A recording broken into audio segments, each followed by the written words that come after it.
we're talking now about this specific exhibition, Romare Bearden. Some might say Bearden was a Renaissance man, had his hand in many pots. How would you describe, before we talk about specific work, how would you describe Bearden the man? Bearden the man was generous. He was a humanist. He was intellectual. He was scholarly.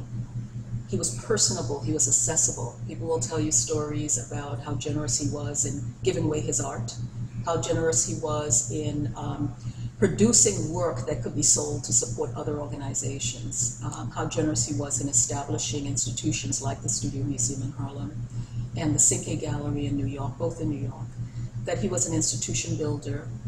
But when people talk about Bearden, and my appreciation for him is grounded in this sense of a person who was real. Now, by real, I mean that while he was, during his own time, celebrated for the work that he produced, he also never lost sight of who he was or his history or his background or his culture. His personal story. His personal story is embedded in every single object in some ways that you see here. And whether that is his life in the Caribbean with his wife, Nanette, whether it's his life in Harlem, where his mother had a studio and she entertained intellectuals and scholars and artists at the time, or whether it's in Mecklenburg County in North Carolina, in Charlotte, where he was born. So Bearden is a man of his time, fully, truly. Mm-hmm. He lived where he was fully, meaning he contributed to the communities in which he lived when he was in Harlem. He was an active part of the community of artists and intellectuals there. He was an institution builder. He was a jazz aficionado. He was an author of scholarly books on African American art, scholarly books on art history. He was a well-read, thoroughly well-read person who, as you started out by describing, I would affirm was completely a Renaissance man in every way.